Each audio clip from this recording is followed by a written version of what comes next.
Azimio leaders Kalonzo and Eugene Wamalwa are locked in a closed-door meeting with the former Deputy President Gachagua at a city hotel in what is perceived to be the forging of an alliance ahead of the 2027 elections. Their meeting, speculated to mirage the 2027 race, is coming just days after former Prime Minister Raila Odinga's unsuccessful bid to the African Union Commission, with immense calls urging Odinga to continue with his partnership with President William Ruto under the broad-based arrangement.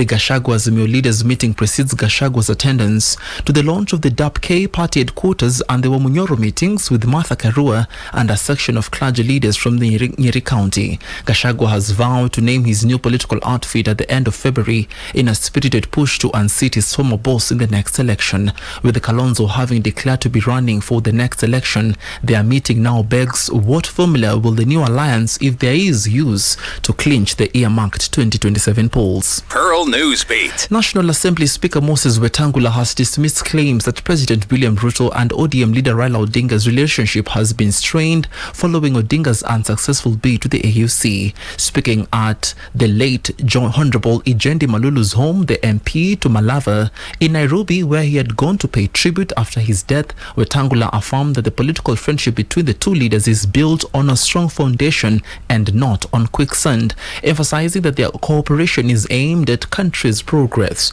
rather than short-term political interests. I do not know, and I don't think so, because the commitment of friendship and political realization and camaraderie, and above all the realization that Kenya needs all of us contribute towards the betterment of the people of Kenya between His Excellency the President and Right Honorable Raila Odinga, is not founded on quicksand. It's a solid engagement that is going to make this country move forward. You know, we go to elections. Elections, when they come, anybody can contest. After election, these leaders have shown the country that contest was to choose a leader. Upon choosing a leader, we close our rank, come together, and we'll look at the future of our country.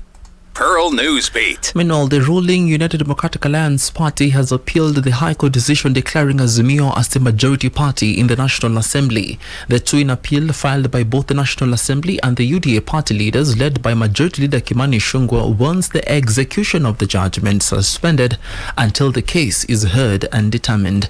According to the appellants, the ruling has thrown the National Assembly into a spin on which party is the majority and the minority. Further, they conclude that without the stay orders, there will be irreversible consequences that might interrupt the transactions, or rather disrupt the transactions of the House business. Last week, members of the ODM party staged a walkout after Speaker Moses Wetangula declared the ruling Kenya Kwanza party the majority. The appeal will, however, be overtaken by events as the National Assembly moves to award key Raila Odinga lieutenants with the lucrative parliamentary committees to solidify the broad-based arrangement in the legislature, even as the business of the fourth session kicks off in earnest. Pearl Newsbeat. Now the news: President William Ruto has dared his detractors to watch the government pace as it moves to implement key government projects, including the construction of the Isiolo-Modogashi Road, as well as the major 750-kilometer highway connecting Isiolo to Mandera. While addressing the viral video where he was seen naming the northeastern roads earmarked for construction, Ruto has said Kenyans joke too much on matters of life and death and stressed the importance of infrastructure development in the region. While speaking when overseeing the signing of a better electricity access via mini-grid and solar, President Ruto said developing infrastructure in northern Kenya is also important, as well as other regions.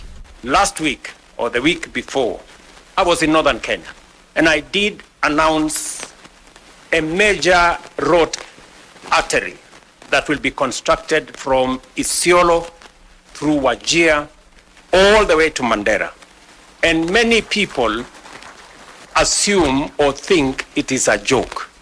Let me tell you, good people, you know, in this country sometimes we take matters of life and death as if it is a joke. I am committed to delivering on that 750 kilometer of road from Isiolo to Mandera, because for a very long time we have left northern Kenya behind. Pearl Newsbeat. And the university's academic staff union has issued a 7-day strike notice to the University of Nairobi over what it has termed systemic law floating. The WASU chapter of the University of Nairobi has demanded that the University Council be sent home or they take to the streets.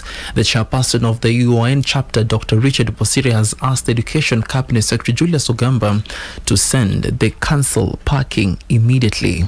This as rather meanwhile, students from the Technical University of Kenya have stormed the Vice Chancellor's office demanding immediate reopening of the institution that has been shut for 14 days. The school academic registrar announced its closure on February 3rd after lecturers staged a go-slow demanding better working conditions, a move that led to the suspension of all diploma and undergraduate examinations scheduled for February 3rd to the 15th. The students have lamented what they have termed as a university's lackluster to resolve the lecturers' demands, leading them to stay away from classes for days. The staff also want the government to address other issues related to financial obligations of the employer that failed to resolve the delayed payment of the December 2024 salaries. The TUK Chapter Secretary General Fred Savanje expressed frustration over the non-implementation of the agreed-upon collective bargaining agreement, which outlined terms of salary increments and improved working conditions.